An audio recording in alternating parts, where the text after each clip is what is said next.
My dad has a favorite kid, and it isn't me. Growing up, I always knew my older brother Tyler was the golden child. Dad never missed one of his baseball games. Not one. Meanwhile, I played soccer for 4 years, and Dad showed up to maybe 3 games total. Always had an excuse. Work ran late, car trouble, had to help Tyler with homework. The worst part wasn't even the missed games. It was the little stuff. Tyler got a new laptop for his 16th birthday. I got a $50 gift card to Target. Tyler wanted to go to this expensive summer camp for baseball. Dad paid the full $2,000 without blinking. I asked if I could do an art program that cost $300, and suddenly we needed to be more careful with money. When I was 17, I started working at this pizza place after school. Saved up for months because I wanted to buy my own car. Nothing fancy, just something that ran. Found this old Camry for $2,000. Dad said it was a good deal and I should go for it. So I bought it with my own money. 2 months later, Tyler turned 16. Dad bought him a car. An actual nice car. A Mazda that was only 3 years old. Cost like $12,000. I remember standing in the driveway when Dad drove it home with this big ribbon on it. Tyler was screaming and hugging Dad. Mom was taking pictures. And I just stood there thinking about how I scraped together tips and minimum wage for months to buy a car that barely had working air conditioning. Senior year, I applied to colleges. Got into a pretty decent state school. Not Ivy League or anything, but it had a good graphic design program. Dad kept saying he'd help me with financial aid forms later. Later turned into next month. I ended up doing it all myself, staying up until midnight trying to figure out tax documents I barely understood. Tyler's college application season came the next year. Dad took 2 days off work to drive him to campus tours. Helped him with every single essay. Tyler got into a private school that cost $40,000 a year. Dad said they'd figure it out, that his boy deserved the best education. I was already at state school by then, working part-time at the campus bookstore. Dad sent me money sometimes. $200 here, $300 there. Tyler never had a job in college. After I graduated, I moved 2 hours away for a job. Dad visited Tyler at school 6 times that year. I lived closer and Dad visited me 0 times. I drove home for Christmas and Thanksgiving. That was it. Last year, Tyler graduated. Dad threw him this huge party. Rented out a whole restaurant, invited like 70 people, had a photo slideshow, the works. When I graduated 3 years earlier, we had dinner at Olive Garden with just immediate family. Tyler got a Rolex as a graduation gift. I got a card with $200 in it. A few months ago, Dad called me. First time he'd called in probably 6 months. Said he wanted to talk about his will. He laid it all out on the kitchen table. Tyler gets the house. Tyler gets the investment accounts. Tyler gets Dad's truck collection. I get $10,000 and some furniture. The house alone is worth like $400,000. The investments are probably another $200,000. The trucks are maybe $60,000 total.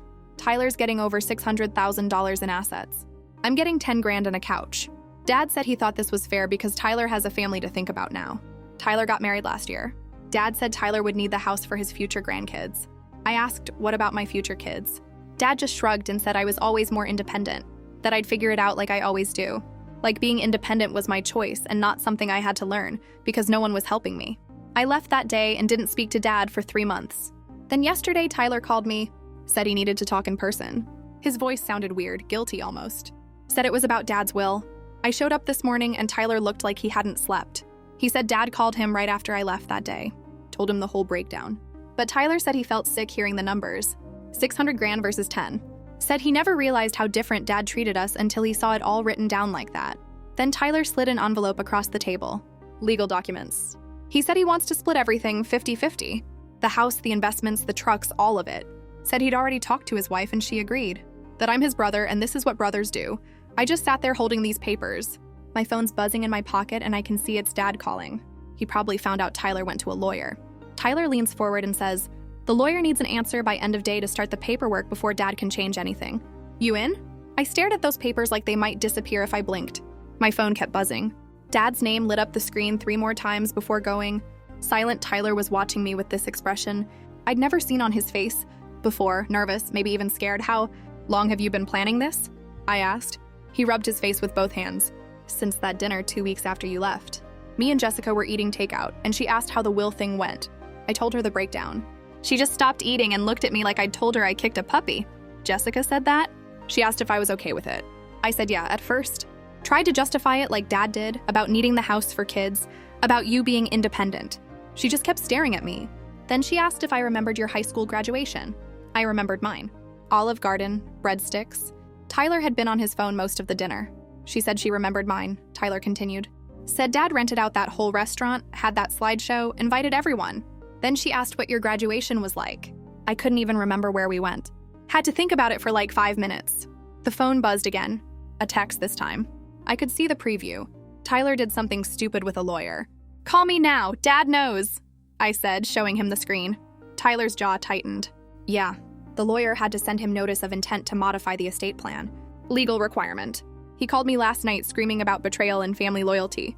Said I was throwing away my inheritance for someone who never appreciated what he did for us. What did you say? I hung up on him. Tyler laughed, but it sounded hollow. First time I've ever done that.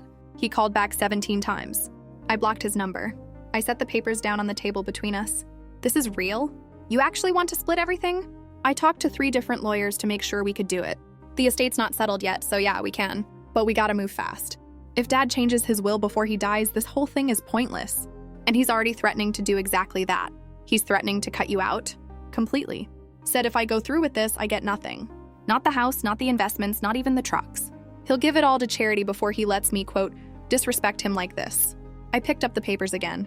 So you're risking 600 grand to give me half? No. Tyler's voice got sharp. I'm risking 600 grand because keeping it all would make me exactly like him. Jessica and I don't need that much money. We're both working, we make decent money, we can buy our own house. You know what we can't buy? Me being able to look at myself in the mirror. My phone rang again. Dad. I declined it. He's going to make this hell, I said. You know that, right? He'll turn Mom against us. He'll tell everyone we're greedy and ungrateful. Thanksgiving's gonna be a nightmare. Mom already knows. I told her yesterday. What did she say? Tyler looked down at his coffee. She said she always knew he treated you different, but she didn't realize how bad it was until I showed her the numbers. She's pissed at him. They had a huge fight last night. She's staying at Aunt Carol's. Jesus. You broke up Mom and Dad over this? I didn't break them up. Dad's behavior broke them up. I just finally said something about it. He pushed the papers closer to me. Look, the lawyer needs your signature by 5 p.m. today if we're doing this. That's 4 hours from now. After that, Dad can file a new will and we're screwed. I looked at the papers. Really looked at them. It was a legal agreement stating that Tyler and I would split all assets from Dad's estate 50-50 upon his death, regardless of what the will says. Both of us had to sign. Then the lawyer would file it with the court as a binding contract between heirs. What about Jessica? She's really okay with this? It was her idea to make it 50-50. I was thinking maybe 60-40 because you had it rougher. She said no, brothers split things even, or it's not really fair. I'd met Jessica maybe 10 times. She was quiet, worked as a nurse, always seemed nice, but I didn't really know her. The fact that she'd pushed for this when she had the most to lose financially hit me harder than Tyler's guilt. I need to think about this, I said. Tyler's face fell. We don't have time to think. 4 hours, remember? I mean, I need like 20 minutes. Not 4 hours, just give me a minute. I stood up and walked to his kitchen window. Tyler's apartment was nice. Not huge, but nice. Him and Jessica had good jobs, like he said. They'd be fine without Dad's money.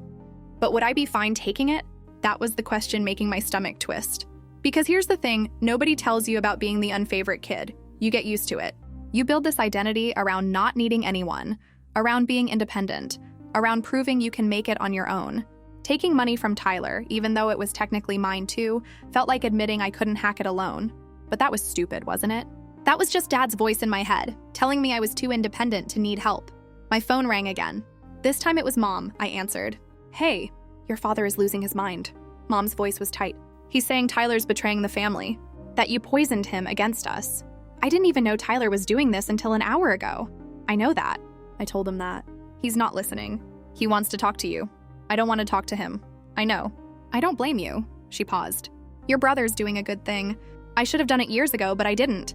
I just kept quiet and let your father play favorites because it was easier than fighting with him. That admission hit me like a truck. Mom had never acknowledged it before. Not once in 26 years? You really leaving him? I asked. I don't know yet. But I'm not going back until he admits what he did wrong. And knowing your father, that's going to take a while. Another pause. Sign the papers, sweetie. Tyler's right. This is what brothers should do. She hung up before I could respond. I turned back to Tyler. He was sitting at the table, spinning his coffee mug in circles, that same nervous look on his face.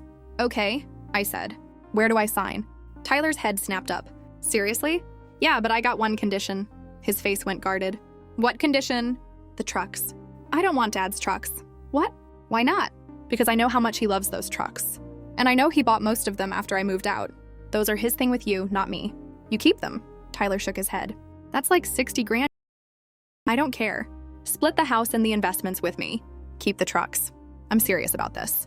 The lawyer already drew up the papers for everything 50-50. Then we'll tell him to change it. I'm not taking Dad's trucks, Tyler. That's my condition. Take it or leave it. Tyler stared at me for a long moment. Then he pulled out his phone and called the lawyer. Explain the change.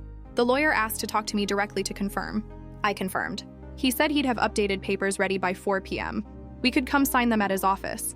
After Tyler hung up, we just sat there in his kitchen. The clock on the microwave said 1:47 p.m. We had 2 hours and 13 minutes before Dad could change everything. You hungry? Tyler asked. I got sandwich stuff. Sure. We made sandwiches like we used to when we were kids. He still made his the same way, mayo on both slices of bread, extra tomato, no lettuce. I made mine the way I always did, mustard and turkey with too much pepper. Remember when Dad taught me to drive? Tyler asked halfway through his sandwich. Yeah. He took you to that empty parking lot by the old grocery store. Spent like 3 hours with you. He taught you too, right? Mom taught me. Dad said he was too busy. Tyler set his sandwich down. How did I not know that? Because you were at baseball practice when it happened. You didn't know because you weren't there. Just like I wasn't there for a lot of your stuff with Dad. I'm sorry. For what? It's not your fault Dad liked you better. It kind of is, though. I could have said something. Could have noticed. Could have told him it wasn't fair. You were a kid, Tyler. Kids don't notice that stuff. I'm not a kid anymore. Haven't been for a while. I still didn't notice. He picked at his sandwich. Jessica noticed in like 5 minutes of meeting our family. She asked me once why Dad talked to me different than he talked to you. I told her she was imagining it. When was that? 3 years ago? We'd been dating for 6 months. She never brought it up again, but I think she was just being polite, waiting for me to figure it out on my own. We finished our sandwiches. Tyler made coffee even though we'd both already had some. The nervous energy needed somewhere to go. At 3:45 p.m., we got in Tyler's car and drove to the lawyer's office. The office was in one of those generic business buildings with beige carpet and motivational posters on the walls. The lawyer, guy named Patterson, was maybe 50, with gray hair and reading glasses on a chain around his neck. He had the updated papers ready, walked us through every page. The house would be sold upon Dad's death and the proceeds split 50-50. The investments would be liquidated and split 50-50. Tyler would keep the trucks. I would keep the furniture and the 10 grand originally allocated to me. Everything else split down the middle. Your father can contest this, Patterson said. But since you're both adults and of sound mind, and you're entering this agreement voluntarily with full knowledge of the terms, a judge would likely uphold it, especially since the current will hasn't been executed yet. What if he writes a new will cutting us both out? I asked. Then this agreement ensures you both get nothing, since there'd be nothing to split. But based on what Tyler's told me about your father, actually cut Tyler out completely. This is more likely a bluff to get Tyler to back down. Patterson slid the papers across his desk. You both need to sign and date at each marked tab. I'll witness and notarize. Then I'll file this with the county clerk's office within the hour. After that, it's legally binding. I picked up the pen. My hand shook slightly. Behind me, I could hear Tyler breathing. I signed the first page, then the second, then the third. 10 signatures total, all dated, all witnessed by Patterson's careful script next to mine. Tyler signed his pages right after. His hand didn't shake at all. When we finished, Patterson gathered everything, made copies for us both, and shook our hands. I'll call you both when it's filed, he said. Should be within 90 minutes. We walked back to Tyler's car in silence. It was 4:32 p.m. We'd beaten Dad's deadline by 28 minutes. Tyler started the car but didn't put it in drive. What do we do now? I don't know. Go home, I guess. Wait for Dad to lose his mind. He's probably already lost it. Mom said he was throwing stuff earlier. Throwing stuff? Yeah. She said he picked up a lamp and chucked it across the living room when she told him she thought you deserved better. I tried to picture Dad doing that and couldn't. He'd always been controlled, calm. Even when he was being unfair, he was calm about it. You think he'll try to talk to us? I asked.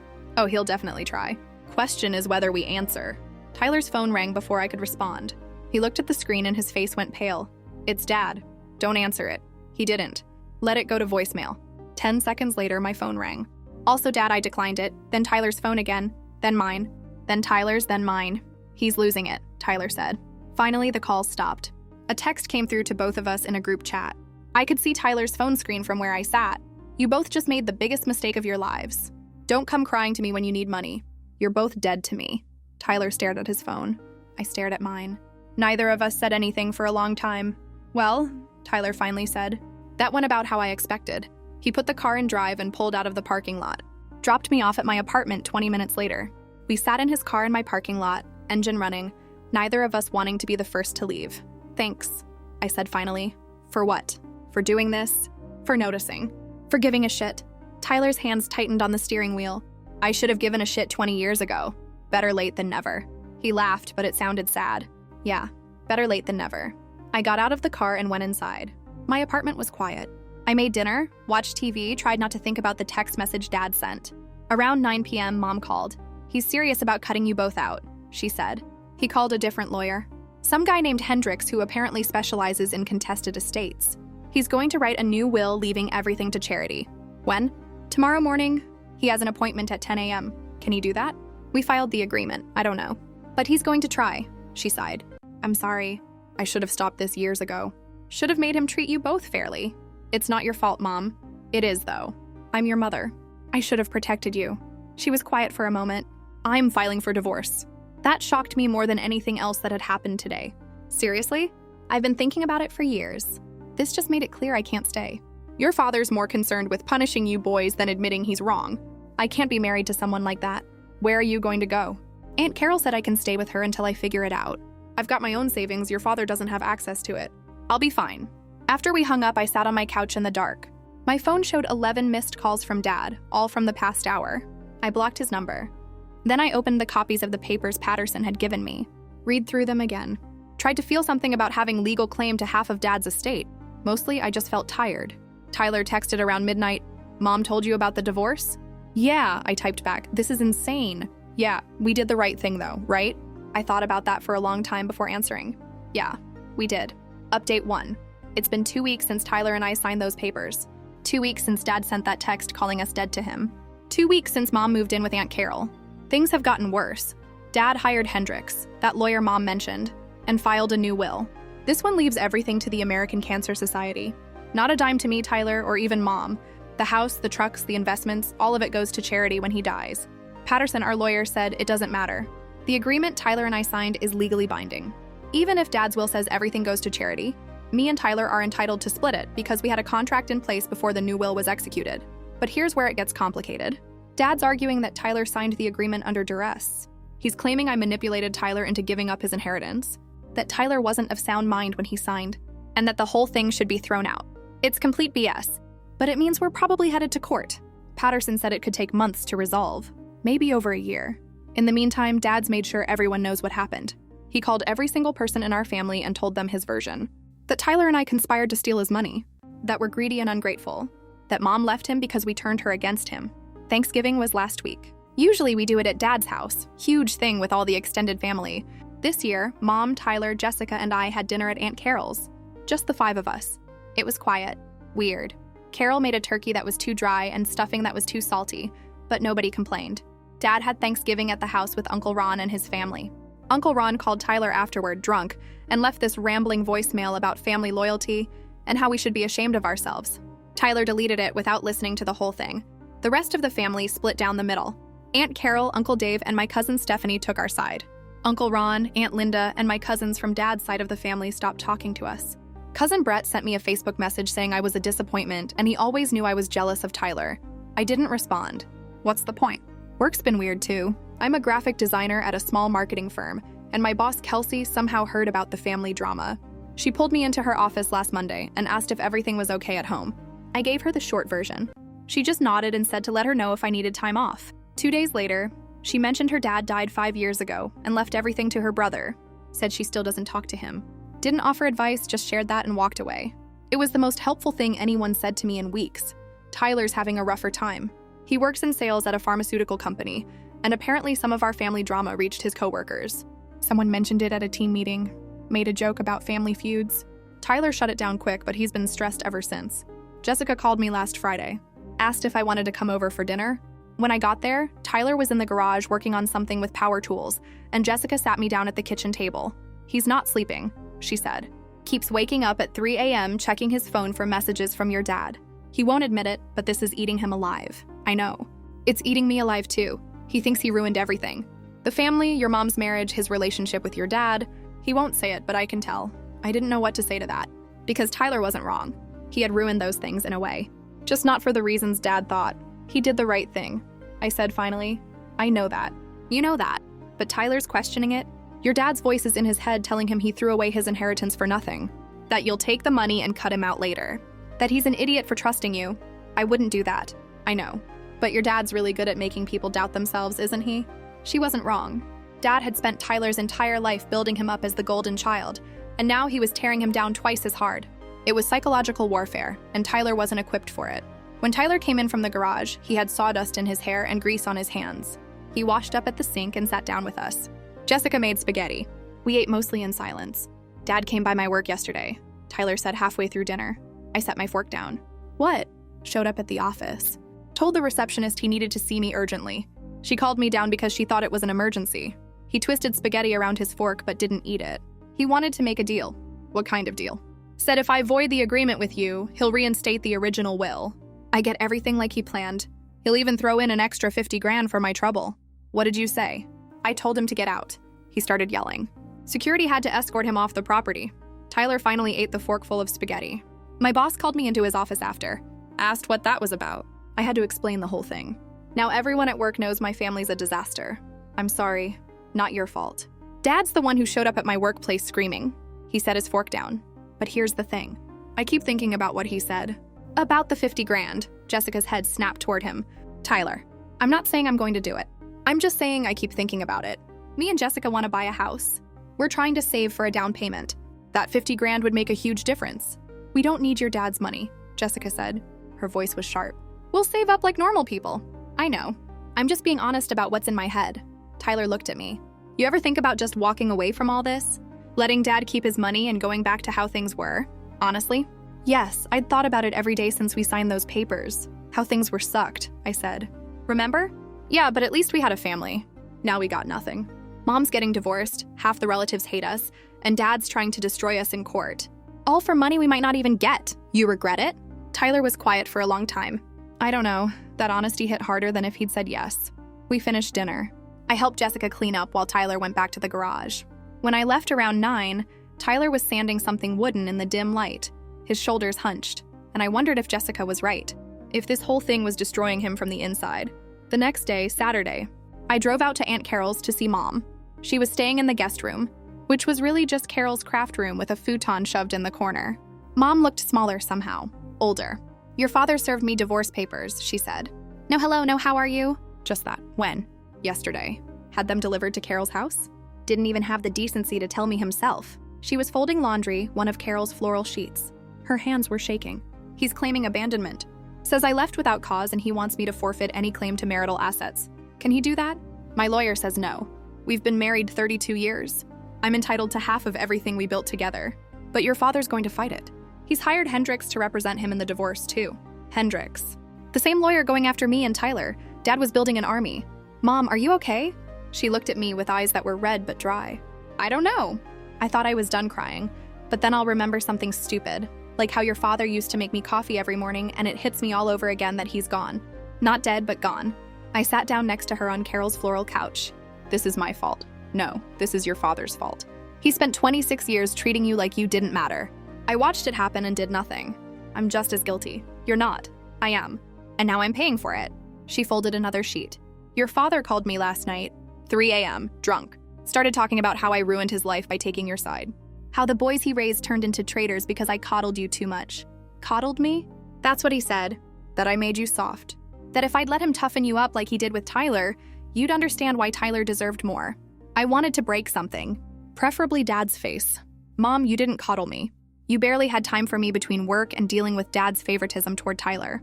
I know, but that's how he sees it. In his mind, he's the victim. We all betrayed him. He did nothing wrong. Aunt Carol came home around then, carrying grocery bags. She took one look at us and said she was making coffee. Strong coffee. We spent the rest of the afternoon sitting in Carol's kitchen. Mom told me about the divorce proceedings, about how Dad's lawyer was claiming she'd stolen money from their joint account before she left. She hadn't. She'd taken $3,000 that was legally hers, but Hendricks was painting her as some kind of thief. He's doing to me what he's doing to you boys, Mom said, making us out to be the villains so he doesn't have to admit he's wrong. When I left that evening, Mom walked me to my car. The sun was setting, making everything orange and gold. It would have been pretty if I wasn't so exhausted. Are you sorry? Mom asked. About the will thing? About signing those papers with Tyler? I thought about lying. Thought about saying no, that I was confident we'd done the right thing. But Mom had been lied to enough. Sometimes, I admitted. Sometimes I think about how much easier it would be if I'd just taken the 10 grand and walked away. But then I remember Dad's face when he told me I'd figure it out like I always do, and I get angry all over again. Mom nodded. Good, stay angry. Angry is better than broken. My phone rang on the drive home. Patterson, the lawyer. We've got a court date, he said. Judge Mahoney, January 15th. Both you and Tyler need to be there. That's 2 months away. Contested estates take time. Your father's lawyer is filing motion after motion trying to delay things. Mahoney's known for cutting through the BS, though. Should work in our favor. What do we need to do? Gather any evidence you have of your father's unequal treatment over the years. Photos, emails, bank statements showing disparate gifts or support. Anything that establishes a pattern of favoritism. The stronger your case that Tyler had legitimate reasons to feel guilty about the inheritance split, the harder it'll be for your father to claim manipulation. I thought about the photos from Tyler's graduation party versus mine. The bank statement showing Dad's $12,000 car purchase for Tyler 2 months after I bought my own. The college application essay Dad helped Tyler write while I filled out my financial aid forms alone. I'll start looking, I said. That night, I couldn't sleep. Kept thinking about Tyler asking if we should walk away. About Mom's shaking hands folding Carol's sheets. About Dad showing up at Tyler's work screaming. Around 2 a.m., I gave up on sleep and opened my laptop. Started going through old photos on Facebook, screenshots of texts, anything that might help our case. Found Tyler's 16th birthday post. Dad had written a long caption about how proud he was, how Tyler was going to do great things, how he was the best son a father could ask for. Found my 16th birthday post. Dad had liked it. That was it. No caption. No comment. Just a like on screenshot. Save, found the photo from Tyler's graduation party. The restaurant, the slideshow, the Rolex gleaming on Tyler's wrist in the picture. Found my graduation photo. Olive Garden. Me, Tyler, Mom, and Dad around a table. Everyone smiling except me. I looked uncomfortable. Probably because I was screenshot. Save. Found an old email chain about Tyler's summer baseball camp. Dad forwarded the payment confirmation to Mom with the message, worth every penny for our boy. Found the email where I asked about the art program. Dad's response, let's table this conversation for now. Money's tight. Money wasn't tight. I checked the date. 2 weeks before he bought Tyler's car. Screenshot. Save. By the time the sun came up, I had 47 pieces of evidence. 47 moments where Dad chose Tyler over me, documented in photos and emails and bank statements. I sent them all to Patterson. Then I sent them to Tyler with a message. In case you forget why we did this. He responded 3 hours later. Thanks. I needed this. The weeks crawled by. Dad stopped calling but started sending letters. Long, handwritten letters about disappointment and betrayal. About how he'd worked his whole life to build something to pass down to his son. Singular. And we'd corrupted Tyler into turning against him. I threw the first 2 letters away without reading past the first paragraph. Opened the third one because I was curious. Immediately regretted it. You were always jealous of Tyler, Dad wrote in his cramped handwriting. Even as a kid, you couldn't stand that he was better at things than you. Now you've manipulated him into giving up his birthright. When this is over and you've got your money, you'll cut him out and he'll realize what a mistake he made trusting you. But by then it'll be too late. I took a picture of that letter and sent it to Patterson. He said it was actually helpful. Showed Dad's state of mind, his belief that Tyler wasn't capable of making his own decisions. Tyler got similar letters. He sent me photos of a few. Dad's tone with Tyler was different, more desperate, talking about how much he loved him, how they could fix this, how I was the problem, and if Tyler just came back, everything would be fine. He's trying to split us up, Tyler texted after sending the latest letter photo. I know. It's kind of working.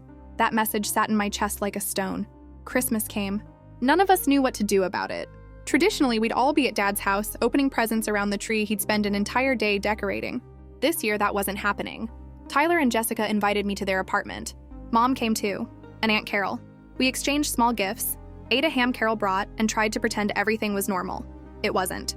Around 3 p.m., Tyler's phone rang. He looked at the screen and went pale. It's Dad. We all stared at him. Don't answer it, Jessica said, but Tyler answered it. Put it on speaker. Merry Christmas, son. Dad's voice filled the apartment. He sounded tired. Maybe drunk. Merry Christmas, Tyler said. His voice was flat. I miss you. Miss all of you. Even your mother, even... He paused. Even your brother. Tyler's hand tightened around his phone. Dad, why are you calling? Because it's Christmas and my family isn't here. Because I'm sitting in this house alone, and I realized I don't care about the money. I care about having my boys back. Then drop the lawsuit. I can't do that. You both need to learn there are consequences for betrayal. We didn't betray you. We just wanted things to be fair. Fair? Dad laughed. It sounded bitter. Life isn't fair, son. I gave you everything because you earned it. Your brother never put in the work. Never tried as hard as you? That's not favoritism. That's recognizing merit. Tyler looked at me. I shook my head. Dad, I gotta go. Wait, Tyler, please, just think about what you're doing. Think about what you're throwing away. That money could change your life. Buy you a house, set you up for retirement, give your kids everything they need. And you're splitting it with someone who spent his whole life resenting you instead of working harder. Goodbye, Dad. Tyler hung up, set his phone down on the coffee table like it might explode. Nobody said anything for a long time. I'm sorry, Mom finally said. I'm sorry you boys have to deal with this. With him. Jessica got up and went to the kitchen, came back with wine. We all drank more than we should have. By the time I left around 8, I was buzzing and exhausted and so done with all of it. The drive home was quiet. Christmas lights on all the houses, families visible through windows, everything looking normal and warm and together. January 15th was 3 weeks away. 3 weeks until we'd all be in a courtroom, airing our family's damage in front of a judge. I wasn't sure any amount of money was worth this. Update 2. January 15th arrived like a freight train. I'd been watching from miles away but couldn't step off the tracks to avoid. I met Tyler and Jessica in the courthouse parking lot at 8 a.m. Patterson was already inside. He'd texted, setting up in the courtroom. Mom was there too, sitting in her car, staring at the building like it might swallow her whole. Tyler looked like he hadn't slept in days. Jessica had her hand on his back, rubbing small circles. When I walked up, Tyler turned to me with eyes that were red-rimmed and exhausted. You ready for this? He asked. No, you? Not even a little. We walked in together. The courthouse had that specific smell of old wood and floor wax and nervous people. Security made us empty our pockets, walk through metal detectors. Everything felt too real suddenly. Courtroom 3B was at the end of a long hallway. Patterson was inside, laying out folders and documents on our table. He nodded when we entered but didn't smile. This wasn't a smiling kind of day. Dad was already there, sitting at the other table with Hendricks, who looked exactly like I'd imagined. Mid-50s, expensive suit, slicked back hair. The kind of lawyer who probably had a boat named Alimony. Dad didn't look at us when we walked in, just kept his eyes forward, jaw tight, hands folded on the table in front of him. Mom sat in the gallery behind us, Aunt Carol next to her. Uncle Dave was there too, and my cousin Stephanie. On Dad's side sat Uncle Ron, Aunt Linda, and Cousin Brett. The family divided right down the middle, literally. Judge Mahoney entered at exactly 9 a.m. She was a black woman, maybe 60, with gray hair pulled back in a bun and reading glasses on a chain. She looked at all of us like she'd seen this exact situation 1,000 times and was tired of it. This is estate case number 2024 CV8847, she said, reading from her notes. Contested will of Gerald Thompson still living. The petitioners are Tyler Thompson and Ethan Thompson, sons of Gerald Thompson, seeking to enforce a contractual agreement regarding inheritance distribution. The respondent is Gerald Thompson himself, represented by counsel. Is everyone ready to proceed? Patterson stood. Ready, Your Honor? Hendricks stood. Ready, Your Honor. And we were off. Hendricks went first. Spent 20 minutes painting me as a manipulative younger brother who'd spent years being jealous of Tyler, who'd poisoned Tyler against his father after the inheritance was disclosed, who'd convinced Tyler to sign a contract giving away half his rightful inheritance out of guilt. This is a clear case of undue influence, Hendricks said. Tyler Thompson was emotionally vulnerable after learning the terms of his father's will. His brother took advantage of that vulnerability to secure financial gain he wasn't entitled to. The contract should be voided. Patterson's turn. He stood up holding one of the folders and I recognized it. My folder. The screenshots. Your Honor, I'd like to submit Exhibit A through Exhibit Z+. These are 47 documented instances over a 26-year period, showing Gerald Thompson's disparate treatment of his two sons. These include financial records, photographs, emails, and text messages. He walked the folder to Judge Mahoney. She opened it and started reading. Her expression didn't change, but she took her time with each page. Mr. Hendricks, she said after 10 minutes, your client claims Ethan Thompson manipulated his brother into this agreement, but I'm looking at evidence suggesting Gerald Thompson spent decades treating Ethan substantially differently than Tyler. Can you address that? Hendricks stood. Your Honor, how a father chooses to allocate resources among his children during their upbringing is not relevant to whether a legal contract was signed under duress. Actually, it's very relevant, Patterson cut in. Tyler Thompson didn't sign this agreement because his brother manipulated him. He signed it because he recognized a lifetime pattern of unfair treatment and wanted to correct it. That's not undue influence. That's moral conscience. Judge Mahoney looked at Dad. Mr. Thompson, I'd like to hear from you directly. Can you explain the reasoning behind your original will allocating 98% of your estate to Tyler and 2% to Ethan? Dad stood, cleared his throat. When he spoke, his voice was steady, but I could hear the anger underneath. Tyler was always more responsible, more hardworking, better with money. Ethan was independent, didn't need help. I knew he'd be fine with less because he'd always made his own way. Tyler has a family to support. I wanted to make sure he was taken care of. Did Ethan have less access to family resources growing up? Judge Mahoney asked. Dad hesitated. He had everything he needed. That wasn't the question. Did he have less access to family resources than Tyler? Tyler needed more support. Again, not the question I asked. Did Ethan receive less financial support, less attention, less assistance than Tyler during their childhood? Dad's jaw tightened. They were different kids with different needs. Mr. Thompson, I need a yes or no answer. Did Ethan receive substantially less support than Tyler growing up? The courtroom was dead silent. Yes, Dad finally said, but that's because, thank you. That's all I needed to hear. Judge Mahoney looked at Hendricks. Your client just admitted to decades of unequal treatment. Given that admission, I'm not convinced Tyler Thompson signed this agreement under duress or manipulation. He signed it because he recognized an unfair pattern and wanted to correct it. Hendricks tried to argue. Brought up the letters Dad had sent to Tyler, tried to suggest they showed Tyler was having doubts. Judge Mahoney read through them and her expression hardened. These letters showed Gerald Thompson attempting to manipulate his son into voiding a legal contract by suggesting his brother is untrustworthy. If anything, they support the petitioner's case that Tyler's original decision was sound. Hendricks tried another angle. Brought up the timing, how quickly Tyler had gone to a lawyer after finding out about the will, suggested it proved I'd been in Tyler's ear immediately. Patterson countered with Tyler's own testimony. Tyler took the stand, looking like he might throw up, and explained the whole thing. How he'd learned about the will distribution. How Jessica had pointed out the disparity. How he'd realized on his own that keeping everything would make him complicit in Dad's favoritism. Did your brother pressure you to sign the agreement? Patterson asked. No, he didn't even know I was doing it until I showed him the papers. Did he ask you to split the inheritance? No, it was my idea, mine and my wife's. Do you regret signing the agreement? Tyler looked at Dad, then at me, then back at Patterson.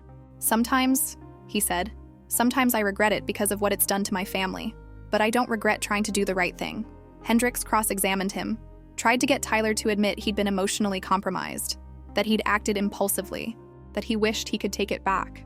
Tyler didn't break. I was emotional, sure. Finding out my brother got screwed compared to me was emotional. But I wasn't compromised. I knew what I was signing. I wanted to sign it. When Tyler stepped down, his hands were shaking. Jessica grabbed one of them as he sat down. Judge Mahoney called for a 15-minute recess. We all filed out into the hallway. I found a bathroom and splashed cold water on my face. When I came out, Mom was waiting. How do you think it's going? She asked. I have no idea. Back in the courtroom, Hendricks called Dad to the stand. Spent 30 minutes having Dad explain his reasoning. How he'd worked hard to build his estate. How he'd always planned to leave it to Tyler. How he'd never expected to have to justify his choices to a judge. This is my money, Dad said at one point. Money I earned. I should be able to leave it to whoever I want. You can, Judge Mahoney said. But your sons entered into a legal contract regarding that money before your new will was executed. The question isn't whether you can distribute your assets as you wish. It's whether the contract your son signed is valid. And based on everything I've seen today, I believe it is. Hendricks tried to keep going, but Judge Mahoney cut him off. I've heard enough. This court finds that Tyler Thompson and Ethan Thompson entered into their agreement voluntarily, without coercion or undue influence. The agreement is legally binding. Gerald Thompson's new will, leaving everything to charity, does not supersede the contractual obligations he indirectly accepted when his sons formed their agreement prior to the will's execution. She looked at Dad. Mr. Thompson, when you pass away, your estate will be settled according to the terms of your son's agreement. 50% to Tyler, 50% to Ethan, minus the truck collection, which will go solely to Tyler. This ruling is final. The gavel came down. We'd won. I sat there in shock. Tyler sat there in shock. Patterson was gathering his papers like this was just another Tuesday. Hendricks was already standing, telling Dad they'd file an appeal. Dad wasn't listening. He was staring at Tyler and me with an expression I'd never seen before. Not anger, not disappointment. Something else. Something that looked almost like grief. He stood and walked out of the courtroom without saying a word. Uncle Ron and Aunt Linda followed him. Cousin Brett gave us one last disgusted look before leaving too. Mom came up and hugged both of us. I'm proud of you boys, she said. Both of you. Aunt Carol and Uncle Dave congratulated us. Stephanie said something about justice prevailing. It all felt surreal. Outside the courthouse, Patterson went over next steps. Hendricks will probably file an appeal, but Judge Mahoney's ruling was solid. I don't see it getting overturned. How long will an appeal take? Tyler asked. 6 months to a year, maybe longer. And that's assuming your father's still around. He said it delicately, but we all knew what he meant. Dad was 72. Not ancient, but not young either. He'd had a heart attack 3 years ago. The stress of all this probably wasn't helping. After Patterson left, Tyler and I stood in the parking lot. Jessica had gone to pull their car around. Mom and Carol were talking by Carol's van. You okay? I asked Tyler. I don't know. We won. So why do I feel like shit? Because that was Dad in there. And he looked at us like we'd killed him. Maybe we did. Tyler kicked at a loose piece of asphalt. He's going to die hating us. Probably. Was it worth it? I thought about the 47 screenshots. The missed soccer games. The Camry I bought myself versus the Mazda Dad bought Tyler. The 10 grand versus 600,000. Ask me in 10 years, I said. Tyler laughed, hollow. Fair, Jessica pulled up. Tyler got in the passenger seat. Before they drove away, Tyler rolled down the window. Dinner next week? He asked. Yeah, sounds good. They drove off. Mom came over and asked if I was okay. I said yes. She didn't believe me, but didn't push it. The drive home was long. I kept replaying Dad's face in the courtroom. That look of grief, of loss. Not loss of money, loss of us. My phone rang around 6 p.m., unknown number. I almost didn't answer, but something made me pick up. Ethan? It was Dad's voice. My throat closed up. Yeah. I just wanted you to know that I meant what I said in that letter. When this is done and you've got your money, you'll cut Tyler out. You'll show your true colors. And he'll realize I was right all along. Dad, I spent 26 years trying to prepare Tyler for the world, trying to make him strong. You spent 26 years being bitter. And now you've corrupted him, turned him against me. I hope you're happy. I'm not happy. None of this makes me happy. Then why'd you do it? Why'd you drag your brother into this? I didn't drag him into anything. He came to me. Because you manipulated him. No, because you were unfair and he noticed. For once in his life, he actually noticed how you treated me. Dad was quiet for a long time. I treated you how you needed to be treated. You wanted independence. I gave it to you. I was a kid, Dad. I didn't want independence. I wanted my father to give a shit about me. I always gave a shit about you. You didn't. You showed up to 3 of my soccer games in 4 years. You skipped my graduation. You bought Tyler a car and let me scrape together tip money for mine. You told me I'd figure it out when I asked about my future kids. Don't pretend you don't know what you did. He hung up. I sat in my car in my apartment parking lot and cried for the first time since this whole thing started. Big, ugly sobs that hurt my chest. When I finally went inside, I found 3 voicemails. One from Tyler checking in. One from Mom saying she loved me. One from Jessica saying Tyler was a mess and asking if I could call him tomorrow. I called Tyler. He answered on the first ring. Hey, he said. His voice was rough. He'd been crying too. Hey, I think I made a huge mistake. You didn't. He called me. Said I destroyed our family for money I don't even need. Said I chose you over him and I'd regret it when you turned on me too. Tyler, I'm not going to turn on you. I know. But what if he's right about the rest? What if we destroyed the family for nothing? We didn't destroy the family, he did. 26 years ago when he decided I didn't matter as much as you, Tyler was quiet. I'm sorry I didn't see it sooner. It's okay. It's not. I should have said something. Should have stood up for you. Should have noticed. You noticed eventually. That's what matters. Is it enough, though? I didn't have an answer for that. We talked for another hour. About everything and nothing. About Dad's call and the trial and what happens next. About whether we made the right choice. Neither of us knew. Maybe we never would. After we hung up, I made dinner. Mac and cheese from a box. Ate it standing at my kitchen counter, staring out the window at nothing. My phone buzzed. Text from Patterson. Hendricks filed the appeal. Told you he would. We'll fight it. You did good today, I texted back. Thanks. Then I put my phone down and finished my mac and cheese. Tomorrow I'd deal with the appeal. Tomorrow I'd call Mom and check on Tyler and figure out what came next. Tonight I just needed to sit in the weird, hollow victory of winning a case against my own father. 2 weeks later, Dad had another heart attack. Uncle Ron called Tyler to tell him. Tyler called me. He's in the hospital, ICU. They don't know if he'll make it. Are you going? I don't know. Should I? Do you want to? Tyler was quiet. Yeah, I think I do. Even after everything. Then go. Come with me? I didn't want to. Every part of me wanted to stay home and let Tyler deal with this alone. But he was my brother. And despite everything, I couldn't let him walk into that hospital by himself. Okay, I'll come. We met at the hospital an hour later. St. Mary's, same place where Mom had given birth to both of us 26 and 28 years ago. Dad was in room 437. Uncle Ron was outside the door when we arrived. His face went hard when he saw us. You've got some nerve showing up here. He's our father, Tyler said. We have a right to see him. You lost that right when you sued him. When you put him through this stress that probably caused this heart attack. Let them in, Mom's voice from inside the room. We hadn't known she was there. Ron moved aside. Tyler went in first. I followed. Dad looked small in the hospital bed. Tubes and wires everywhere. Monitors beeping. His face was gray, his breathing shallow. Mom was sitting in a chair by the window. She looked exhausted. They said he might not wake up, she said. The damage to his heart was extensive. Tyler walked to Dad's bedside, stood there staring down at him. "I'm sorry," Tyler whispered. "I'm sorry I hurt you. I'm sorry we fought. I'm sorry for all of it." Dad's eyes didn't open. The monitors kept beeping. I stayed by the door. Didn't know what to say. Wasn't sure I wanted to say anything. Mom looked at me. "He asked for you. Earlier when he first got here. Before they sedated him. He asked if you boys were coming. What did you tell him?" "I said I'd call you." "I did. You came." That's all I told him. Dad stayed unconscious for 3 days. Tyler and I took turns sitting with him. Sometimes together, sometimes alone. Uncle Ron and Aunt Linda came and went, glaring at us every time. On the 3rd day, Dad's eyes opened. He looked around the room, confused. "Saw Tyler first?" "Son," he croaked. "I'm here, Dad." Dad's eyes moved. "Found me standing by the window. Both my boys," he said. His voice was weak. "Both here." Tyler grabbed his hand. "We're here. We're not going anywhere." Dad closed his eyes. "I'm sorry." Those 2 words hung in the air like smoke. "For what?" Tyler asked. "For being stubborn? For not seeing?" Each word seemed to hurt. "Your mother showed me those pictures from the trial. I didn't realize." I moved closer to the bed. "Dad, you don't have to—" "Let me finish." He opened his eyes again, looked right at me. "I treated you wrong. Your whole life? Didn't see it. Thought I was helping you be independent, but I was just ignoring you. Dad made Tyler my whole world.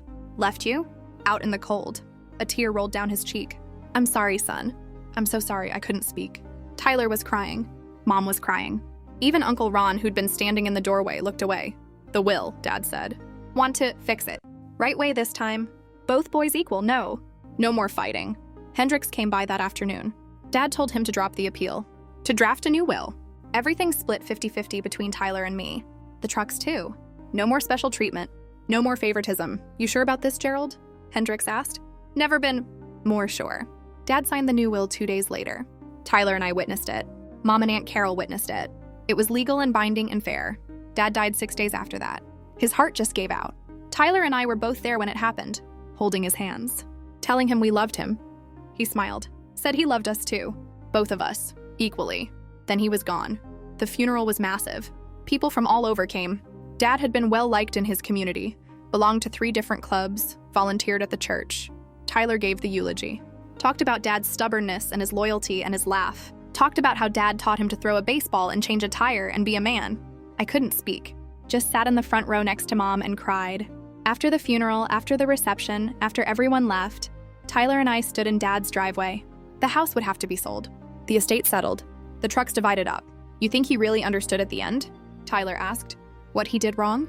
"I think he tried to. That's more than I expected. He said he loved us both. He did." Tyler looked at the house. "I keep thinking about that will. The original one. How I almost got everything. How different things could have been. But they're not. You split it. We fought. We won. And then he changed his mind anyway."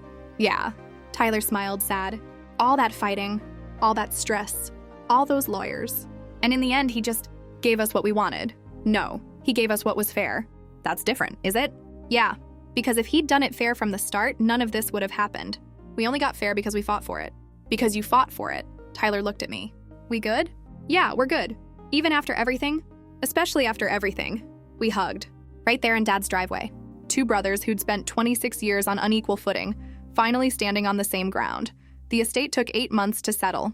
The house sold for $420,000. The investments liquidated to $260,000. The trucks sold for $58,000. After lawyers and fees and taxes, Tyler and I each got $305,000. I paid off my student loans, bought a newer car, put a down payment on a condo, invested the rest. Tyler and Jessica bought their house, the one they'd been saving for. 4 bedrooms, big yard, room for the kids they were planning to have. Mom got her half of the marital assets from the divorce, bought a small house near Aunt Carol, started taking painting classes. She seemed happier than I'd seen her in years. A year after Dad died, Tyler called me on a Saturday morning. "Jessica's pregnant." "Seriously? That's amazing." "We found out yesterday. 3 months along. It's a boy. Congratulations, man." "That's incredible. We're naming him Gerald." After Dad, I was quiet. "I know," Tyler said. "I know he wasn't perfect, but he tried at the end. He really did, and I want to remember that version of him, then name him Gerald. It's a good name. You're okay with it?" "Yeah, I am." 9 months later, little Gerald Tyler Thompson was born. 7 pounds, 8 ounces. Full head of dark hair, Tyler's nose, Jessica's eyes. I held him in the hospital and thought about Dad. about favoritism and inheritance and family, about how complicated love can be. He's perfect. I told Tyler, yeah, he is. Tyler looked at me holding his son. You think we'll screw him up? Probably.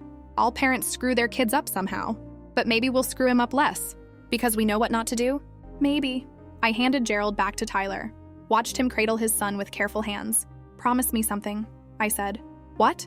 If you have another kid someday, you'll treat them exactly the same as this one. No favorites. No golden child. Tyler looked down at Gerald, then at me. I promise. Good. I left the hospital that night and drove home thinking about family. About patterns passed down and patterns broken.